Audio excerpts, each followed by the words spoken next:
수사도 하고 조사도 하고 싸움까지 하시더라고요. 싸움 하시고 이런 거는 잘 모르겠는데. 판사가 3명이었나? 또 그리고 누구나 와서 구경할 수 있지 않습니다. 그리고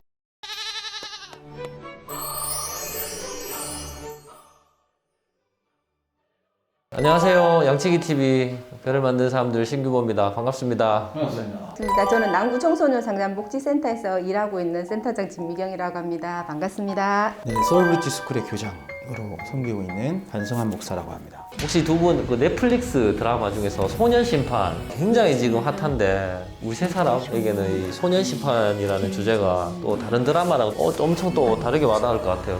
좀 안타까웠죠. 그러니까 결국에는 모든 사건들에 다 부모 얘기가 나오지만 이것도 또한 잘못 가르친 부모의 모습, 그리고 또 심리 상태가 불안정한 것들을 또 이용하는 그 어린 아이들이지만 또 그 영악한 모습, 더 참 디테일하게 그렇게 묘사하는 것들을 보면서 참 감사하지만 한편은 참 부끄럽기도 하는 그런 모습이었다. 대형 로펌이 오고 보호자는 오지 않잖아요. 보호자는 참석하지 않는 모습을 보면서 이제 심은석 판사가 이런 얘기를 하거든요. 보호자가 변하지 않으면 아무 소용이 없다. 국선 보조인을 하면서도 딱 비슷하게 보호자가 없이 재판을 한번 한 적이 있어요. 그 아이랑 얘기를 하는데 그 아이의 성향이나 발전소를 봤었을 때는 그 굳이 안 가도 되는 상황의 아이였는데 이 아이를 보호할 수 있는 보호자가 없었기 때문에 지 스스로 그거를 원하더라고요. 집에 지금 당장 나가도 있을 곳이 없다. 자기 보호자 역시도 전화 와서 나는 잘 모르겠다. 이제 부모님 이혼을 하시고 서로 연락을 끊고 이래 살았던 아이라서 저는 그거 보면서 굉장히 그 아이가 지금 생각이 나고 되게 마음이 좀 짠했었거든요. 이 영상을 보는 부모님들이 계시다면 아이들에게 관심을 갖고 조금만 대화하고 조금만 관심을 가져도 아이의 이상 행동들, 이상 상황들을 좀 알 수 있으니까 우리 학교 선생님들도 그렇고 그런 것들을 미리 좀 전문가와 상의하시면 사실 거기까지는 안 갈 수 있지 않을까. 부모님은 당신이 생각하는 사랑의 표현이 돈이에요. 얘를 위해서 내가 밤새 일을 하고 있고 그래서 나는 충분히 얘를 사랑한다라고 생각을 하시는 거예요. 그래서 그 욕구의 차이인 것 같다. 그 아이가 그 시기에 필요한 것이 무엇인지를 부모님들이 정확하게 잘 모르시는 거예요. 소하고 사자가 말도 안 되지만 사랑에 빠졌어요. 그래서 소가 지단아는 자기가 가진 최고의 음식인 그 야채를 맨날 사자한테 썼어요. 사자는 일단 사랑하니까 받고 나서 아무 말 안 했어요. 근데 사자도 지가 제일 좋아하는 그 고기를 맨날 소한테 줬어요. 소도 뭐 아무 말 안 했어요. 근데 그게 계속 반복되다가 결국은 헤어졌어요. 내가 내 나름대로 얼마나 잘해줬는데 문자를 똑같이 보냈단 말이에요. 그런 것 같아요. 그냥 둘 다 묻지를 안 했어요. 물어봤으면 소도 사자한테 니 뭐 좋아하는데 사자도 니 뭐 좋아하는데 물어봤으면 안 헤어졌을 것 같아요. 그러니까 부모의 사랑의 방식도 요즘 애들을 돈이면 되지. 아, 니 무슨 어플 갖고 싶어? 선물함 갖고 싶어? 뭐 갖고 싶어? 다 해주고 나서 바쁘니까 이렇게라도 해줘야지 하니까 지금 거기 뭐 소년심판에 나오는 사건 6개들 뭐 대전 중학생 렌터카 살인 사건, 뭐 인천 여중생 뒷담 성폭행 사건 뭐 전부 다 부모가 방식이 변호사 뭘로 대형 로펌 해주고 해결해주다 보니까 어쨌든 얘들이 강화될 수 있는 거는 결국 그밖에 없는 거. 재범해도 부모는 결국 우리 부모는 다 해결해줘. 그러니까 반드시 그 책임에 대한 대가를 치르게 하는 것도 부모의 역할 중에 하나죠. 우리는 그렇게 봐줘서 산 놈들의 최후를 알잖아요. 심은석 판사가 판결을 딱 마치고 10호를 딱 치고 나면서 이런 말을 딱 하거든요. 소년 재판은 항상 몇 년을 해도 적응이 안 돼.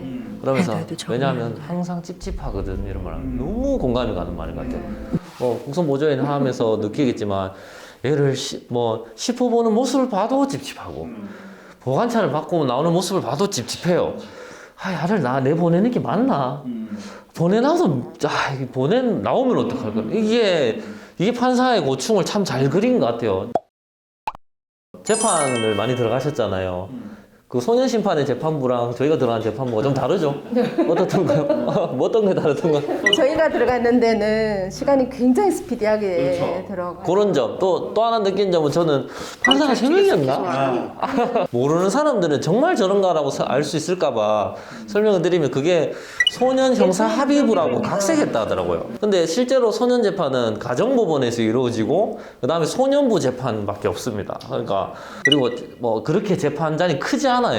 그리고 누구나 와서 구경할 수 있지 않습니다. 그리고 없어. 막 보조인, 그리고 판사님, 그리고 서기관 계시고 또 막 때때로는 보관찰관도 앉아 계시고 이 외에는 소년이기 때문에 출입을 통제합니다. 그럴 수 없다는 거. 네.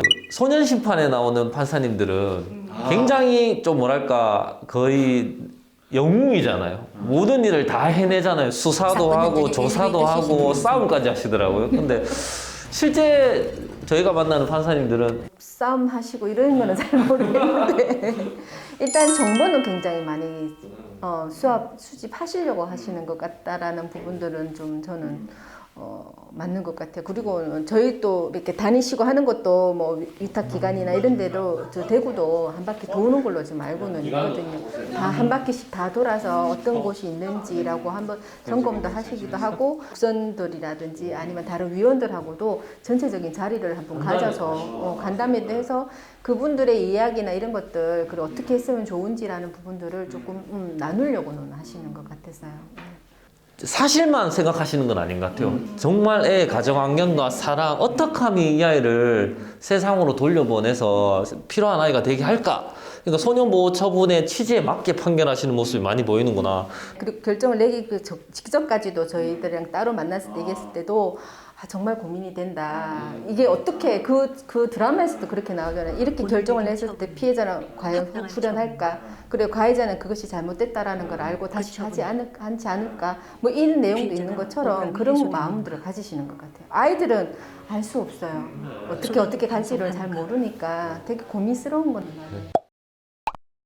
제가 보면서 제일 많이 좀 반성하게 됐고 좀 많이 뭔가 뭉클했던 내용인 것 같아요. 한 4화쯤에 위탁보호위원회에 대한 이야기가 나옵니다.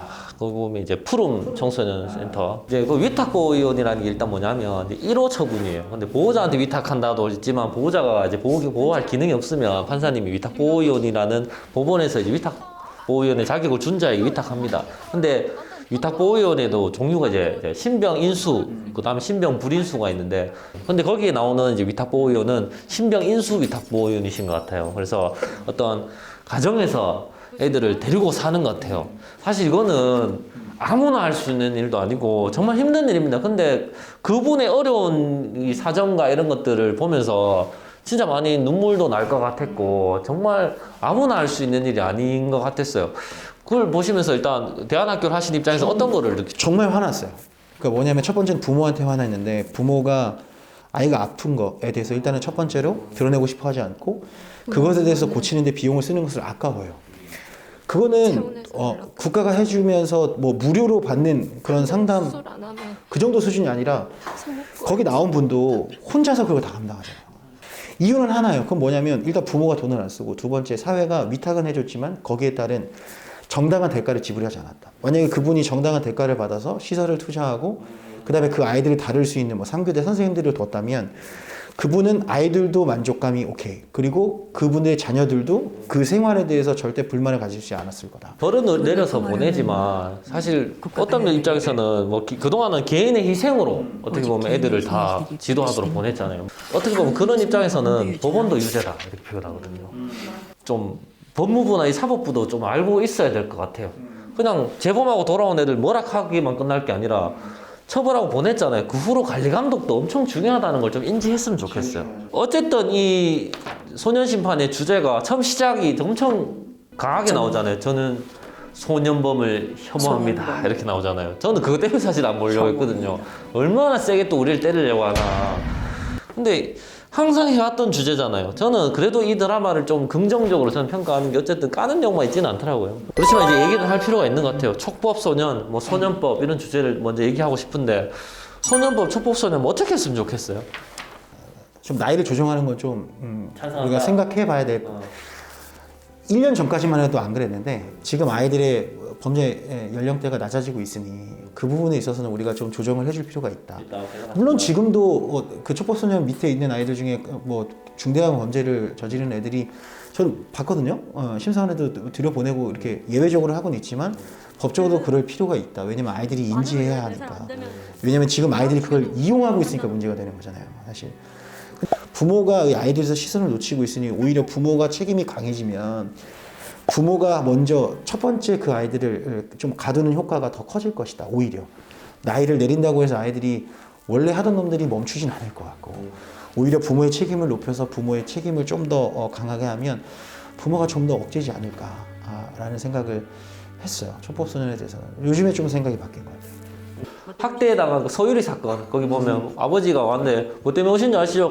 네, 잘 알고 있습니다. 뭐 제가 교육 때문에 손 좀 대십니다 하는 거 보면 사실 그런 부분이 저 보조연하면서 많이 봤거든요. 보호자 교육 때도 많이 받고, 아니 보호자 교육이라고 이제 이 소년보호처분 2호 뭐 보호자가 수강을 하도록 돼 있어요. 근데도 교육 중에 다 자요. 휴대폰 만지고. 근데 제가 보호자를 뭐라 하기가 참 어렵거든요. 휴대폰 좀 안 봐주셨으면 좋겠습니다 해도 게임합니다 뒤에서. 저도 이제 북선 보조인으로서 한 번씩 좀 자괴감을 느끼는 것도 뭐냐면 얘네들을 중심으로 우리가 좀 보기는 보잖아요. 근데 얘 죄를 보기보다는 야의 환경이나 주변을 좀 더 많이 보려고 노력을 하거든요. 그래서 이거를 소년법의 나이를 낮추고 높이고도 굉장히 중요한 이슈결의가 되기는 하겠지만 이 소년의 범죄를 저지르고 소년이 자꾸 비행을 저지른 이유 무엇 때문에 무엇에 좀 더 많이 관심을 가졌으면 좋겠다. 그래서 얘네들 자꾸 격리시키고 분리시키고 하는 것만이 과연 아들이 잘 건강하게 성장하는 거에 되는 건가라는 부분들을 좀 더 진지하게 사회가 고민을 했으면 좋겠어요. 부모가 또 여력이 되는 부모는 또 괜찮아요. 할 수 있는 부모, 양가 다 있고 뭐 이러면은 괜찮은데 또 부모가 결손이 되어 있고 또 또한 그 부모 위에서 받아왔던 것들이 세습이 되는 경우들이 너무 많기 때문에 그러니까 얘네들만 아이들만 데리고 과연 하는 것이 옳을까? 넷플릭스에서 소년심판이라는 드라마를 만들면서 많은 국민들이 소년법에 대한 관심과 이제 좀 뭐 그런 촉법에 대한 그 소년에 대한 환경에 대한 고민을 해볼 수 있어서 참 좀 좋았던 것 같아요. 그래서 저는 이 드라마를 보면서 이제 느꼈던 점이 뭐냐면 이제 사실 내용은 정말 사이다고 어떤 면에서 참 고민도 하고 좋았던 점이 있는데 저는 이 부분이 조금 아쉬웠어요. 아쉬웠던 점은 마지막에 끝까지 심은석 판사가 저는 소년 몸을 그래도 혐오합니다 이렇게 표현하잖아요. 이게 뭐 어떤 내용인지는 알겠으나 솔직한 마음이지. 그렇지만 제가 만난 판사님들 중에서는 아직 그런 분들은 아무도 없었다. 아무도 없습니다. 그러니까 어떤 직업을 가질 때 그래도 대하는 직군에서 어떤 혐오감을 가지고 한다는 표현은 좀 그런 것 같아요. 그래도 그런 부분에 대해서 좀 약간 아쉽다. 제가 예를 들면은 청소년 상담을 하는데 청소년에 대해 혐오감을 가지고 판단하겠다는 거는 좀 그런 취지인지는 잘 모르겠어요. 저는 그런 부분이 좀 더 아쉽고 좀 그랬다 저는 생각합니다.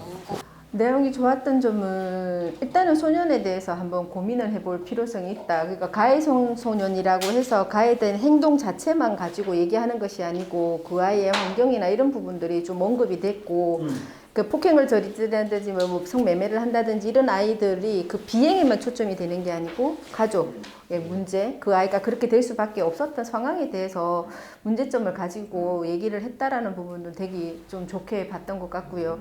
또 아이들에게 혐오라는 단어를 씌우지만 반대로 아이들이 어른들을 바라보고 부모를 바라보는 시선도 혐오지 않을까. 왜냐하면 결국에는 우리가 추구하는, 우리가 원하는 것들을 얻을 수 있는 세상을 우리가 만들어 놓고 그런데 자기들한테 혐오라고 하고 그 안에 분노와 그 원망이 얼마나 많겠어요. 그리고 우리가 그들을 혐오라는 시선을 바라보지 않고 그 서로가 존중하고 사랑하고 또 그 아이들이 그거 하나만 바라보지 않고 돈, 뭐 어떤 대학 뭐 이런 건 바라보지 않고 좀 다양한 것들을 선택할 수 있는 선택지를 만들어 줄 수 있는 그런 사회의 어른이 될 수 있었으면 좋겠고.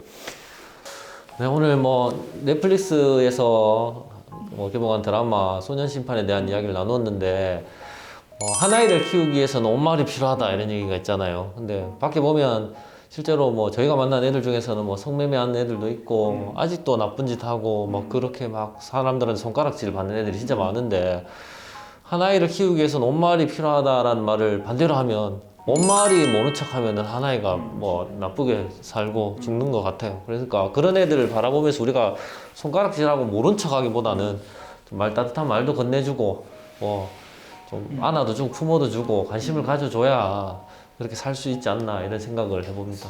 그래서 뭐 물론 굉장히 쉽지 않고 어려운 일이고 그렇지만 이제는 좀 그 소년들에게 좀 관심을 가졌으면 좋겠습니다. 네, 함께 해주셔서 정말 감사합니다. 네, 마치도록 하겠습니다. 네.